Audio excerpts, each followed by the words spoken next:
আজ দুপুরে না বিশেষ কিছু রান্নাবান্না করার ইচ্ছাই করছিল না। দেখলাম বাড়িতে আছে ডাঁটা, কালকে এই ডাঁটাগুলো কিনে নিয়ে এসেছিলাম 250। তো ভাবলাম আজকে একটুখানি আলু দিয়ে ডাঁটার তরকারি বানাই, আর তার সাথে ছেলের জন্য বেগুন ভাজা আর আমার জন্য নিমপাতা দিয়ে বেগুনটা ভেজে নিলেই হয়ে যাবে। তো চলুন প্রথমে ডাঁটা আর আলুটাকে কেটে নিই, আর বেগুনটাকেও কেটে রেডি সেডি করে তারপর রান্নার দিকে যাব। আর ডাঁটাগুলোর প্রথমে খোসাগুলো না ভালো করে ছাড়িয়ে নিচ্ছি, ছাড়িয়ে তারপরে লম্বা লম্বা করে কেটে নিচ্ছি। সজনে ডাঁটা তরকারি না খেতে কিন্তু ভীষণই ভালো লাগে। মেন হচ্ছে এই ডাঁটাগুলো চিবানো, চিবালে এত সুন্দর লাগে ডাঁটাগুলো, দারুণ লাগে কিন্তু ডাঁটাগুলো চিবিয়ে খেতে। যাই হোক, আপনাদের সাথে কথা বলতে বলতে এদিকে সজনে ডাঁটা, আলু, বেগুন সমস্ত কিছু কেটে রেডি করে নিয়েছি। আর বেগুনটা গোল গোল করে কাটলাম আমার ছোট ছেলের জন্য ভাজা করব, আর আমার জন্য একটুখানি ছোট ছোট টুকরো করে কেটে নিচ্ছি। তো আমাদের বাড়ির নিম গাছ আছে, তাই নিম পাতা দিয়ে আজকে এই বেগুনটাকে ভেজে নেব। যাই হোক, আপনাদের সাথে কথা বলতে বলতে ডাঁটা আর আলু, বেগুন সমস্ত কিছু কেটে নিয়েছি। এরপরে এই সবজিগুলোকে ভালো করে ধুয়ে নেব, তারপরে রান্নাবান্নার দিকে যাব। দেখুন সবজিগুলো ধুয়ে চলে এলাম সজ্জা রান্নাবান্না করার জন্য। এই যে সকালবেলা ভেজেছিলাম না আলু, সেই আলু ভাজা তেলেই আজকে রান্নাবান্না করব। তো প্রথমে বেগুনের মধ্যে একটুখানি নুন, হলুদ গুঁড়ো আর চিনি দিয়ে ভালো করে মেখে নেব। আর এই দিয়ে কিন্তু তেলটা গরম করার জন্য বসিয়ে দিয়েছি, গরম হোক। সেই সময়ের মধ্যে ভালো করে বেগুনটা মাখা হয়ে যাবে। ভাবলাম আগে ছেলের জন্য একটুখানি বেগুনটা ভেজে তুলে দিই। তো কড়াইতে তো অনেকটা পরিমাণে সাদা তেল আছে, তাই ভাবলাম এইসব কাজগুলোকে করে নিই, তারপরে শেষে ডাঁটা আলুর তরকারিটা করব। তো এদিকে কিন্তু তেলটা গরম হয়ে গেছিলো ভালো মতো। তারপরে আমি নুন হলুদ মাখানো বেগুনগুলোকে দিয়ে একবার উল্টে পাল্টে দিচ্ছি। আর মোটামুটি এখানে 2 থেকে 3 মিনিট মতো লেগেছে এই বেগুনগুলো ভাজা করার জন্য। তো মোটামুটি বেগুন ভাজা কিন্তু হয়ে গেছে, পুরো লাল লাল করে বেগুনগুলোকে ভেজে নিয়েছি। এরপরে তুলে মানে প্লেটের মধ্যে রেখে দিচ্ছি।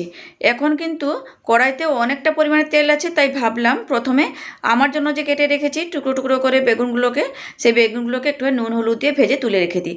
শেষে মানে রান্নাবান্না শেষ করে তারপরে আমি নিম পাতা দিয়ে বেগুনগুলোকে আবার একবার ভেজে নেবো, তাহলে হয়ে যাবে। তো এখানে আমি বেগুনটা ভাজার সময় না অল্প একটুখানি নুন আর পরিমাণ মতো হলুদের গুঁড়ো দিয়ে দিচ্ছি। নুন আর হলুদের গুঁড়োটা দিয়ে দেওয়ার পরে কয়েক মিনিটের জন্য একটুখানি নাড়াচাড়া করে বেগুনগুলোকে একটুখানি লাল লাল করে ভেজে তুলে নেবো। অনেকটা পরিমাণে কিন্তু তেল আছে, তাই তেলটাকে তো একদম নষ্ট করা যাবে না। তাই প্রথমেই ভাজাভুজির কাজগুলো আমি সেরে ফেললাম। দেখুন বেগুনগুলো পুরো লাল লাল করে ভাজা হয়ে গেছে, তুলে নেবো। এইরকমই থাক, কারণ পরে তো আবার ভাজতে হবে, তাই জন্য এইরকমই একটুখানি ভেজে নিলাম। মানে হালকা ভেজেছি, বেশি পুরো লাল করে ভাজিনি, হালকা একটুখানি ভেজে নিয়েছি। তো চলুন, ভাজাভুজির কাজ তো কমপ্লিট হয়ে গেছে, এগুলোকে রেখে দিই। এখন রান্না করব ডাঁটা আলুর তরকারি। তো কড়াইতে যেটুকুনি তেল আছে সেই তেলের মধ্যেই কিন্তু আমি রান্নাটা সেরে ফেলবো। যাই হোক, প্রথমে ফোড়ন দিচ্ছি শুকনো লঙ্কা, এরপরে দেবো 5 ফোড়ন। কয়েক সেকেন্ডের জন্য দুটোকে একটুখানি হালকা নেড়ে দেবো, ভালো একটা গন্ধ বেরোলেই তারপরে দেবো পেঁয়াজ কুচি। একটা পেঁয়াজকে কেটে রেখেছি, এই পেঁয়াজ কুচিটাকে দিয়ে দেবো। আজকের ডাঁটা আলুর তরকারিটা না পুরো সাধারণভাবেই বানাবো, পুরো সাদা সিম্পল সাদামাটাভাবে বানিয়ে নেবো। দেখুন পেঁয়াজ কুচিটা দিয়ে দিয়েছি, এরপরে পেঁয়াজটাকে একটুখানি লাল হওয়া পর্যন্ত ভেজে নেব। তো এখানে আমি পেঁয়াজটাকে 1 থেকে 2 মিনিট মতো একটুখানি নেড়ে চেড়ে লাল করে ভেজে নিয়েছি। পুরো লাল করিনি, হালকা লাল মতন করে একটুখানি ভেজে নিয়েছি। ভেজে নেওয়ার পরে দিয়ে দিচ্ছি কেটে রাখা আলু আর সজনে ডাঁটাগুলো। বেশ, এরপরে দিয়ে দেবো পরিমাণ মতো নুন আর দেবো হলুদের গুঁড়ো। সব কিছু দিয়ে এই ডাঁটা আর আলুটাকে কয়েক মিনিটের জন্য একটুখানি ভাজা ভাজা করে নেবো। মানে ঢাকা দিয়ে দিয়ে সবজিগুলোকে একটুখানি হালকা ভেজে নিলে না তরকারিটা খেতেও ভালো লাগবে। তো যাই হোক, সবজির মধ্যে সব কিছু পরিমাণ মতো দিয়ে দিয়েছি। এরপরে 1 থেকে 2 মিনিট মতো সবজিগুলোকে একটুখানি ভেজে নেব। ভেজে নিলে কিন্তু তরকারিটা খেতেও ভালো লাগবে। যাই হোক, নাড়াচাড়া করে ভালো করে মিশিয়ে নিচ্ছি। মেশানো হলে একটু ঢাকাও দিয়ে দেবো। তো ভালো করে মিশিয়ে নেওয়ার পরে ঢাকা দিয়ে দিলাম। আর ঢাকাটা দিয়ে এরপরে কিন্তু আমি এই ডাঁটা আলু তরকারির জন্য মশলাটাও বেটে নেবো। চলুন শিলটা পাতিয়ে নিই। শিলটা এখানে পাতিয়ে নিয়েছি। এরপরে দিয়ে দিচ্ছি পরিমাণ মতো সাদা সর্ষে, আর দেবো 2-3টে মতো শুকনো লঙ্কা। শুকনো লঙ্কা আর সাদা সর্ষেটাকে একটুখানি জল দিয়ে ভালো করে বেটে নেবো। যাই হোক, মশলাটা বেটে নেবো তার আগে দেখলাম সবজি থেকে না সুন্দর একটা গন্ধ বেরিয়েছে। মানে সজনে ডাঁটা থেকে যে এত সুন্দর একটা গন্ধ বেরিয়েছে কি আর বলবো। তাই ঢাকাটা খুলে একবার দেখে নিলাম।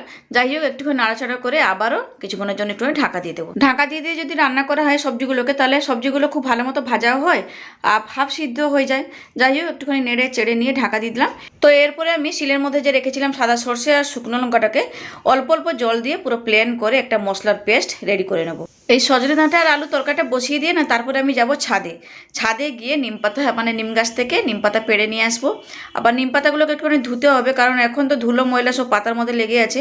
তো পাতাগুলোকে তুলে ভালো করে ধুয়ে পরিষ্কার করে একটুখানি জল ঝরাতে রেখে দেবো, তাহলে না ভাজলে পরে আর তেলটা ছিটকাবে না। যাই হোক, এদিকে দেখুন মশলাটা তো বেটে রেডি করে নিয়েছি। আর ঢাকাটা খুলে একবার নেড়ে নিলাম সজনে ডাঁটা আর আলুটাকে। এরপরে ওই জলের মধ্যে সরষে বাটাটা দিয়ে ভালো করে গুলিয়ে নিয়ে এই জলটাকে দিয়ে দেবো। ওই সবজির মধ্যে। আর একটুখানি জল দিলাম। আর আলু আর ডাঁটাটা না খুব ভালো মতো কিন্তু সিদ্ধ হয়ে গেছিলো ঢাকা দিয়ে দিয়ে রান্না করার ফলে। যাই হোক, একবার ভালো করে মিশিয়ে নিচ্ছি।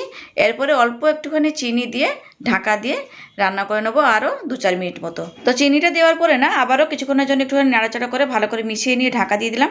এরপরে রান্না বসিয়ে সোজা চলে গেছিলাম ছাদে। ছাদ থেকে নিম পাতা তুলে নিয়ে এসে ধুয়ে জল ঝরাতেও রেখে দিয়েছি। আর এদিকে দেখুন সজনে ডাঁটা আর আলু তরকারিটা রান্নাও হয়ে গেছে।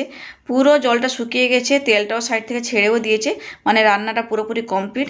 আর সজনে ডাঁটার যে সুন্দর একটা গন্ধ আছে না, সেই গন্ধটাও কিন্তু পুরো ফুটে ফুটে বেরিয়ে এসেছে। যাই হোক, রান্নাবান্না তো কমপ্লিট হয়ে গেছে, মানে সজনে ডাঁটা আর আলুর তরকারিটা হয়ে গেছে। নামিয়ে রেখে কড়াইটা ভালো করে ধুয়ে নিয়েছি, ধুয়ে গরম করাতেও বসিয়ে দিয়েছি। এই যে দেখুন আমাদের গাছের নিম পাতা, আর ফুলও হয়ে গেছিলো জানেন তো, কয়েকটা মানে ফুলও তুলে নিয়ে এসেছি। এই নিম ফুল খেতেও ভালো লাগে, মানে ভাজা খেতে। যাই হোক, কড়াইটা গরম হয়ে গেছিলো, তাতে দিয়ে দিলাম সর্ষের তেল। তেলটা যতক্ষণ গরম হচ্ছে না, সেই সময়ের মধ্যে এই পাতাগুলো একটুখানি ছাড়িয়ে রাখি। তো নিম গাছ থেকে না শুধু পাতা নিয়ে আসেনি, তার সাথে 2-4টে মতো ফুলও নিয়ে এসেছি। নিম গাছের পাতা যেমন খেতে ভালো লাগে, তেমন এই নিম ফুলগুলোও না ভাজা বানালে খেতে ভালো লাগে। যাই হোক, ওই নিম পাতার সাথে কয়েকটা ফুলও নিয়ে এসেছি, সেগুলোকেও দিয়ে দিয়েছি।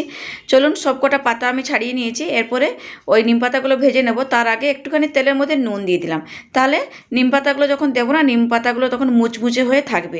যাই হোক, নিম পাতাগুলো দিয়ে দিয়েছি। এরপরে কয়েক মিনিটের জন্য একটুখানি নাড়াচাড়া করে লাল করে ভেজে নেব, তাহলেই হয়ে যাবে নিম পাতা ভাজা। শুধু শুধু এরকম নিম পাতা ভাজাও গরম ভাতের সাথে খেতে ভালো লাগে। তো যাই হোক, কয়েক সেকেন্ড বা কয়েক মিনিটের জন্য একটুখানি নাড়াচাড়া করে নিয়েছি। নিম পাতাগুলো খুব সুন্দর ভাজাও হয়ে গেছে। এরপরে দিয়ে দেবো আগের থেকে ভেজে রাখা বেগুনটাকে। তো বেগুনটা দিয়ে নিম পাতার সাথে আবারও কিছুক্ষণের জন্য ভালো করে মিশিয়ে নিয়ে লাল করে ভেজে নেব। যাই হোক, 2টো শুকনো লঙ্কা দিলে ভালো হতো, লঙ্কাটা দিতে ভুলেই গেছিলাম, কারণ নিম পাতার সাথে না যদি শুকনো লঙ্কা ভাজা থাকে খেতে কিন্তু ভালো লাগে। যাই হোক, নিম পাতা দিয়ে বেগুন ভাজা তো রান্না হয়ে গেছে। এরপরে তুলে প্লেটের মধ্যে রেখে দিলাম। মোটামুটি আজকে দুপুরবেলা এইসবই রান্নাবান্না করলাম। আলু দিয়ে সজনে ডাঁটা তরকারি, নিম বেগুন আর ছেলের জন্য বেগুন ভাজা।